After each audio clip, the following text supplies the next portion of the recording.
Beklager. Jeg vil gerne tale om debugging i Eclipse. Jeg vil gerne fra starten sige, at jeg var ikke helt klar over tilskuernes sammensætning i forhold til erfaringsniveau og platform, etc. Men mit bud er så ikke nødvendigvis, at det alle sammen er rigtige programmører, men for alle, men for nogen, som skal løse rigtige problemer, kan man sige. Ja? Og jeg har valgt at fokusere på Eclipses debugger, fordi det er et område, som jeg selv arbejder med, fordi jeg i min fritid faktisk deltager i Eclipse-projektet. Jeg deltager i Java-tool, altså Java Development Tools, det er compiler, det er sådan set også debugger, og så er det også til dels nogle af de grafiske elementer i Java-tooling, som jeg er bidraget på. Så det er ud fra et Eclipse-centrisk verdensbillede. Jeg kan så også høre, at det er noget, som nogen bruger. Jeg ved ikke, hvor mange herinde har brugt Eclipse sidste måned tid til hjemmeudvikling. Der var nogen. Og det er jo også et, man kan sige, det er jo open source værktøj, så det er noget, alle bidrager til, og det er så det, jeg vælger at bruge. Min baggrund, man kan sige, i mit dagjob er jeg også typisk tæt med Java, men ikke noget.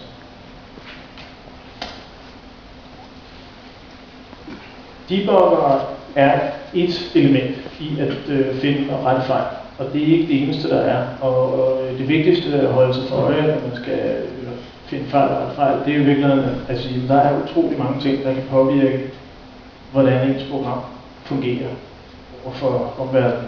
Og det er alt fra, at folk kan få en forventning til, hvad ens program skal kunne, at noget virker i et miljø, men ikke virker i et andet miljø, fordi der er nogen, der har sat en virtuel maskine forkert op. Den tredje kunne være, at folk simpelthen ikke er i stand til at finde ud af at bruge ens program, etc. Og så kunne der også være en fejl i. Og igen, nogle af de fejl, de kan jo så generere en mistanke om, at man har faktisk nogle specifikke dele, der skal undersøges. Og der er altså mere eller mindre videnskabelige metoder, som vi også hørte Claus sammen tidligere, til at finde frem til, hvad kunne egentlig være galt. Man kan nogle gange simpelthen skulle gætte sig frem. Man kan nogle gange skulle ud og tjekke, om tingene er, hvad står der i logfilerne og sådan. Debugging er den sidste udvej. Sidste udvej er selvfølgelig bare at skrive det hele om. Men man skal ikke debugge sig til udvikling. Altså man skal ikke debugge inden for udviklingen for debuggerne. Man skal høre mere om senere, at det er ligesom det sidste udvej her. Det er ikke sådan, man skal specificere og sikre sig, at et program virker på. Det er ikke det, man skal bruge til. Debugger kan faktisk også bruges til andre ting. Men det er først og fremmest til okay, vi kan se, der er en fejl. Vi kan gøre noget ved det. Lad os undersøge nærmere, hvad det handler om. I Java er man så heldigvis en platform, hvor debuggingen er bygget ind i, sådan at man ikke har nogen, eller man har færre af de interaktionsproblemer, hvor det at kunne debugge et program faktisk gør det opført, så man kan anderledes end ellers. Der er nogle ting, man skal passe på, men i hovedreglen, der er man nogenlunde sikker.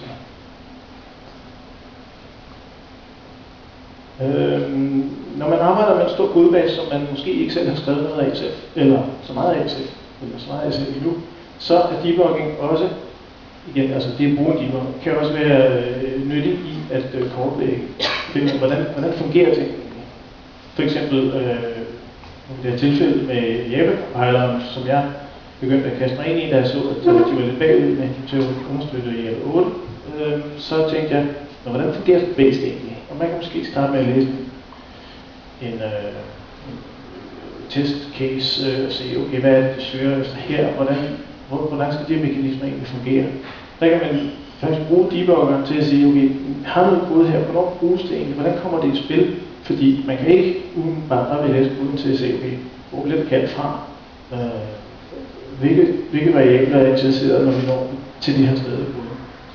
Der er det nogle gange bare nemmere at sige, nu hopper jeg ud i det, får programmet til at køre, undersøge hvad der sker, og kigge på den herfra. Så Så debuggeren kan bruges der til noget andet, end man kan med de rent statiske redskaber. Hvis det her er for basalt, så sig til, så spoler jeg lidt til. Hvis det går for hurtigt, så sig til. Lad os starte med noget simpelt. Ja, det er den sidste ting. Det er 10 gange nemmere at debugge noget, man har en kildtekst til, end noget, man ikke har. Det burde sige sig selv, og det er det, der gør så rart at arbejde med open source ting. De simple breakpoints. Hvis vi har en fejl, hvis vi har en mistanke, hvis vi tror, at der er noget, vi kan finde ud af det, jamen så kan vi bruge breakpointet som en fælde til at finde ud af, hvad går i vores fælde. Så kan vi formulere mistanke omkring det, som sagt. Hvad forventer vi at se på et givet sted? Sætte breakpointet kører, og bliver vi så klogere af det.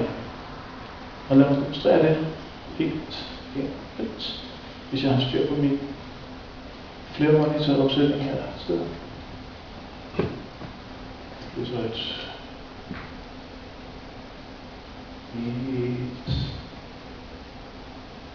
sorry. Ja.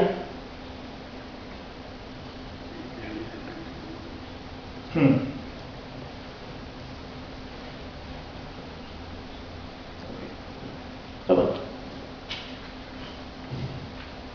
Er det et nyt slag, jeg fik det kun i den her uge?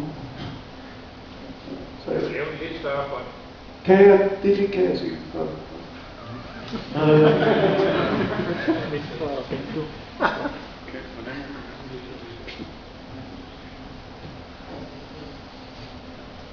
Ja.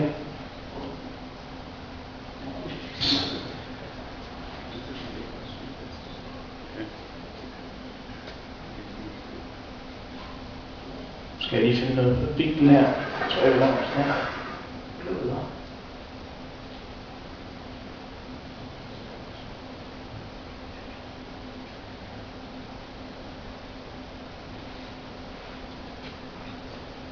Er det bedre? Vi har overtaget noget kode. Johnny har lavet merge-rutine, og vi ved faktisk ikke, hvordan det fungerer. Men han har også heldigvis skrevet test case, og det er jo dejligt. Så lad os køre den. Hokus. Nå, han har lavet en fejl. Det ser sådan ud til, at han har lavet en fejl. Men i det tilfælde, så kan vi se, at han har lavet en fejl her. Så kan vi jo prøve at sætte breakpoint her. Hvis jeg ellers skal styre min.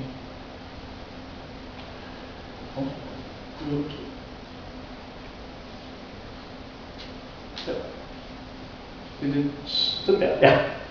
Og så prøver vi debugs til det, og vi starter her. Og det er jo kompliceret. Ja. Men vi har faktisk en mistanke. Vi har en mistanke om, at der kommer sådan en exception der. Jamen, så i stedet for bare at vente sådan her, så kunne vi også bare faktisk sætte et exception. Man kan sætte et exception på et breakpoint.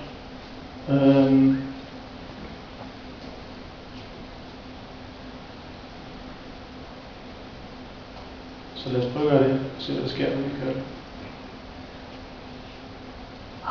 Det er her. Hvad går der galt her? Jeg forstår. Right end. Den er 2. Det virker. Så fik vi en array index out of bounds, og det er så i right end, den er gået hen og blevet 4. Johnny, hvad har det været? Til mange undskyld, hvis der er nogen her i staten, der hedder Johnny. Det er sådan en slags international joke, det her.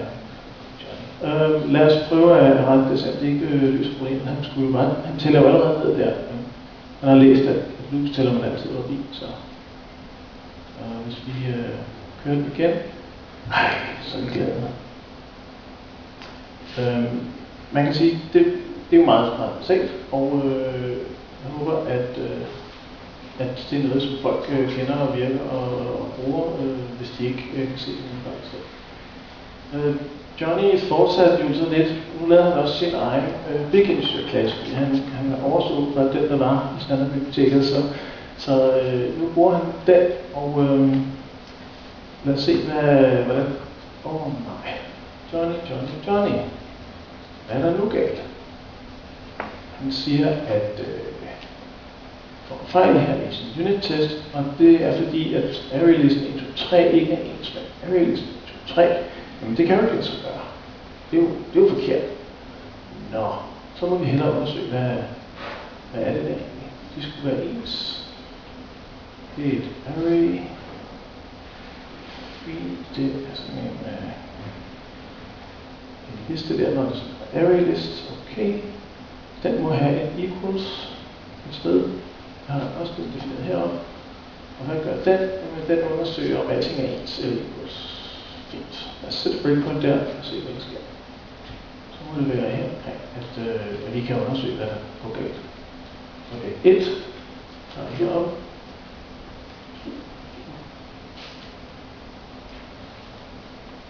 Og ja, og her beklager jeg altså på Java-verdens vegne, fordi det her kode ligger i kodet, og derfor har vi ikke recordet lokale variable på stakken. Så vi kan faktisk ikke se, hvad objekt 1 er længere. Det er oversat væk. Men hvis vi stemmer ind i string, så er det heldigt, at det er faktisk godt.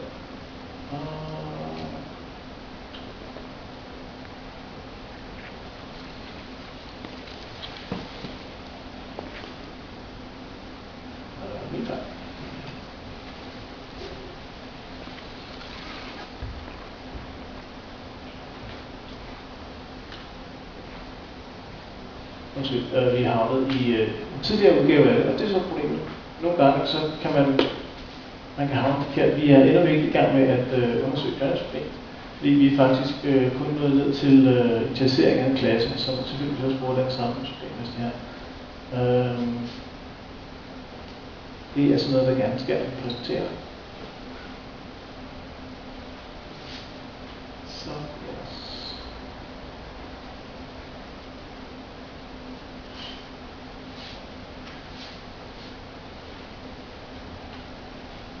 Jamen, så lad os lige springe lidt fremad her, fordi vi kan sådan set lave et lille betingelse på det breakpoint, at sige, at objekt 1,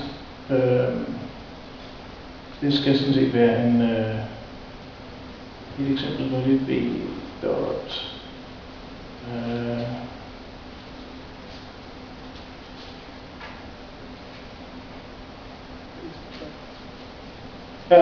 så bliver det. Jeg er glad for, at jeg ikke udvikler på sådan en stor skærm normalt. Det er fint.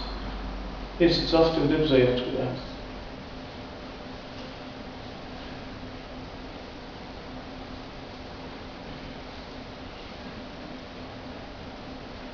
Det går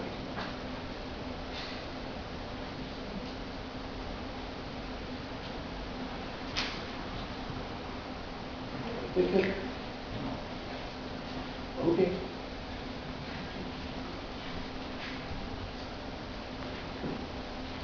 Skal det ikke være punktum big? Punktum big? Der var ikke klassen i Nej, klassen hed det der, jeg har til.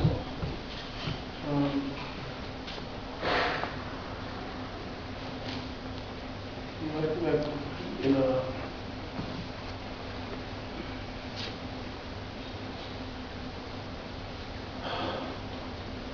Se, ja, nu er vi deponeret den før med, at den ikke ved, hvad de lokale variable hedder i den klasse. Så det er faktisk lidt irriterende til. Ja, men det er jo så toolets problem faktisk, at det ikke kan gennemskue, hvad alle lokale variable hedder. Ja.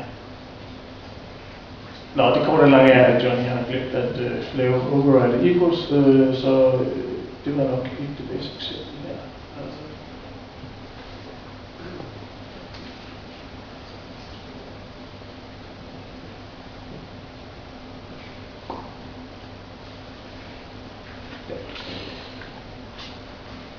Betingede breakpoints var det, jeg netop forsøgte at demonstrere. Og derfor vil jeg ikke sætte en diskussion op for det nu her.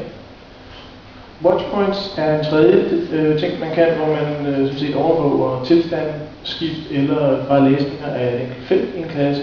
Det kan også være rigtig, rigtig praktisk, fordi hvis man har visse typer af, altså hvis man for eksempel står med en meget stor kodebase og siger, okay, det her element her, hvem har egentlig initieret det? Så kan man finde ud af statisk, at okay, der er måske 20 steder i koden, der rent faktisk tildeler til det her felt. Men hvis man er i en situation, hvor man nøjagtigt skal finde ud af, hvem har så egentlig pillet ved det den her gang, så kan man sætte et watchpoint, for det fungerer mere sådan præcist.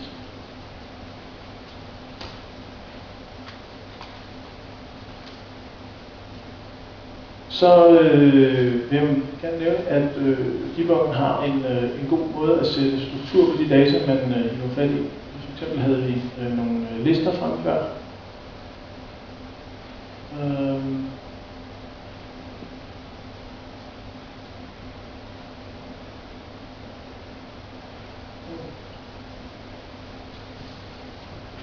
Og hvis man debugger når ned til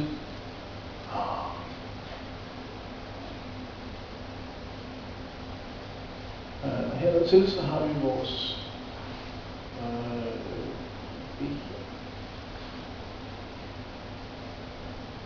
og skal være stadig. Ja, det kan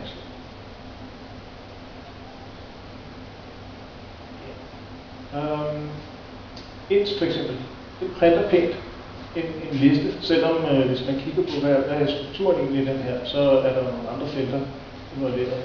Fordi det sådan set er et array, men det bliver pakket pænt ind. Man kan toggle her, om den skal int er selvfølgelig bare sådan.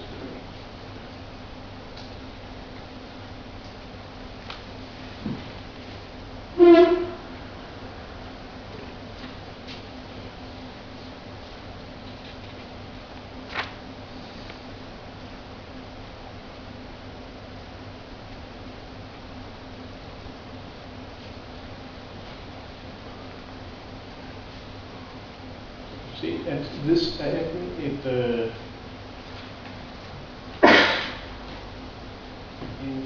pæn liste, eller hvis man ikke ser den som det,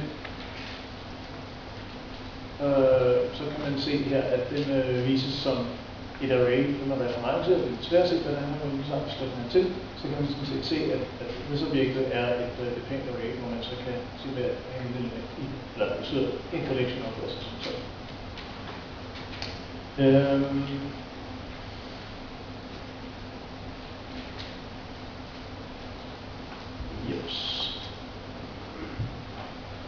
Man skal selvfølgelig huske at lave god to string af sin regel, ellers får man ikke den fulde, fulde udbytte af det. Plus man kan selv lave sin egen komplekse udtryk, hvis man har en eller anden form for struktur. Det kan være en træstruktur eller et eller andet, man ved, man får brug for at kigge på i debuggeren, så kan man indsætte sin egne udtryk i den, ved at simpelthen, det er noget, der hedder en detail format, og den kan man så gå ind og definere, at for et givet type, så kan man skrive noget i kode, der så repræsenterer den detail format. Der. Det kan så være ganske nyttigt. En anden ting, man kan, når man har debuggeren åben, når man er i fuld gang med et eller andet kompliceret tilfælde, som man ikke kan isolere på en anden måde, så kan man også ændre på tilfælde. Man kan ikke kun rette i data, man kan også rent faktisk bruge fulde Jesper-udtryk til at komme det nærmere på. Til at demonstrere. Igen tager vi fat i Johnny's kode her.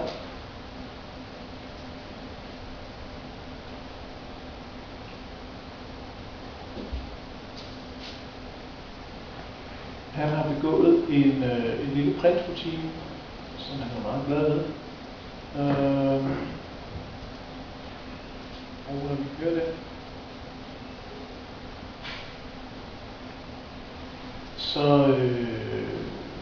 så har han printet ud, hvad han har bedt om, og så har han prøvet igen at printe noget mere ud. Og så klager han over, at hans printerrutine, den virker, og det gør systemet ikke, fordi der han prøver at printe på sin liste, så kommer listen forkert ud. Skriver den 55 her. Nå. Nu kigger vi så lidt på Johnnys kode og siger, det er da mærkeligt, det må der have lavet noget op på listen. Okay. Så lad os gøre det igen. Og simpelthen køre forfra. Så her, efter vi har været nede i, inden vi går ned i Johnnys lister her, så kan vi sige, at det vi egentlig har brug for, det var, om vi havde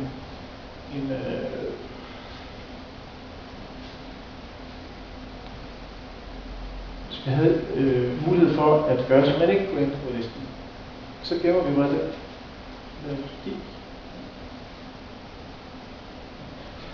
Ind i den lokale variable liste. Så har vi sådan en, den ser lige sådan ud, og så kan vi se, om Johnnys printerprogram kan klare det. Boom! Så fik vi faktisk en exception. Det var nok fordi, at Johnny forstår slet ikke listeæblet. Det er derfor. Så har vi fundet frem. Det kunne vi ikke gøre uden at pille tilstanden. Måske har set, at vi har læst koden. Det er sådan andet.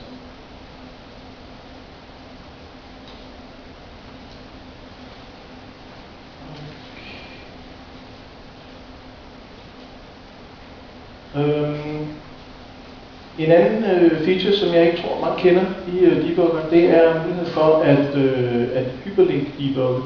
Hvis man skal rundt i koden og ikke gider single step hver gang, og det kan altså ret lang tid, og heller ikke nødvendigvis skal sætte et rigtigt breakpoint, så kan man stadig accelerere processen noget ved at bruge ved at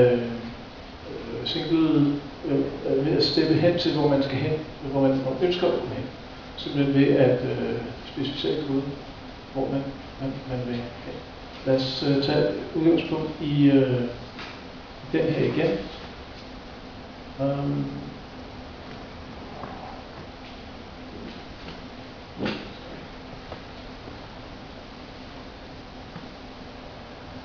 Vi kan sige, trykker på genvejstasten med alt control eller alt command efter hvor man er.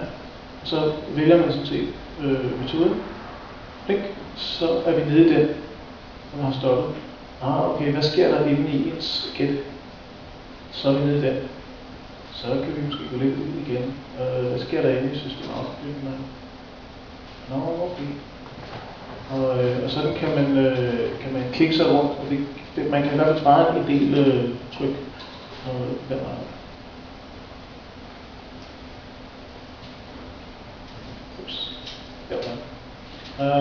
En anden meget nyttig ting, det er den hedder drop frame.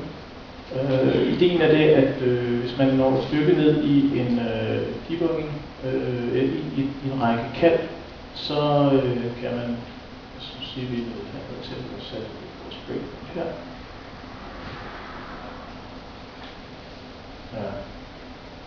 Ja.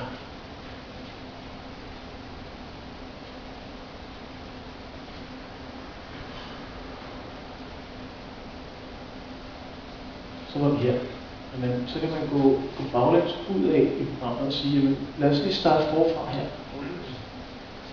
Så er vi tilbage her i hans metode til i den linje, hvor vi var til før. Vi kan så godt gå helt herud. Sige drop ud til den her frame. Derved på, måske kan man ikke til yderste frame.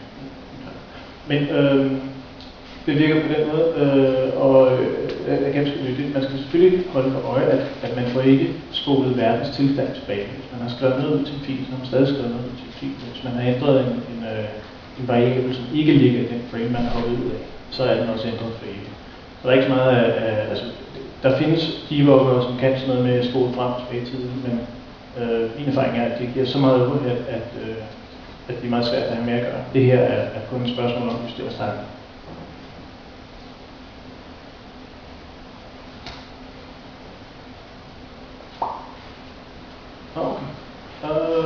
Man kan lave stepfiltrering. Stepfiltrering er også nyttigt, hvis man står mange steder. Den vil jeg hoppe over. Man kan også lave remote debugging, ligesom vi hørte om, at man kunne remote debugge på en embedded device. Så har det her fordel, at det er stadig samme samme platform det hele. Men det er ikke uden udfordringer. Nogle gange kan det bare være det, der skal til, hvis man har en situation, hvor f.eks. miljømæssige forskelle gør, at ting opfører sig anderledes. Der er andre klasser lukket, end man prøver at køre noget lokalt. Eller der er andre parametre, der er sat.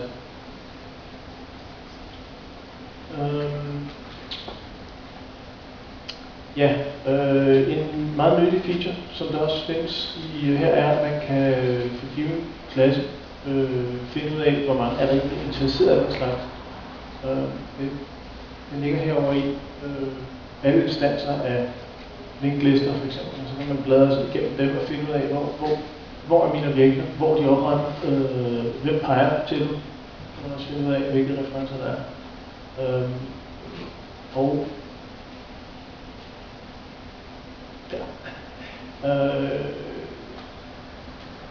Eclipse indeholder også en memory analyzer, eller rettere det er et separat download, eller det nemmeste at have med at gøre separat download, hvor man ved out of memory kan dumpe hele heapens data, og så lade den type igennem, og rent faktisk finde frem til, hvor der er en memory leak, eller finde ud af, hvor ejes de store objekter fra. Så hvis du har et objekt, altså en applikation, som efter tid ligger og hygger sig med 200 megabyte heap, hvor kommer de fra? Hvorfor skal den have så meget? Hvorfor kan det ikke refileres? Det kan man med altså finde frem til meget, meget hurtigt. Jeg vil springe den demonstration over. Til gengæld, så vil jeg spørge, om der er nogle spørgsmål, eller rettere, når vi nu har brugertoolet her til rådighed. Hvad savner I en source level debugger som Eclipse?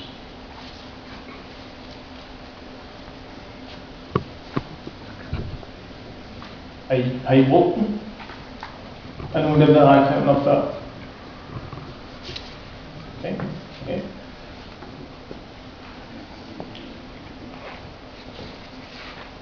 Ja? Ja.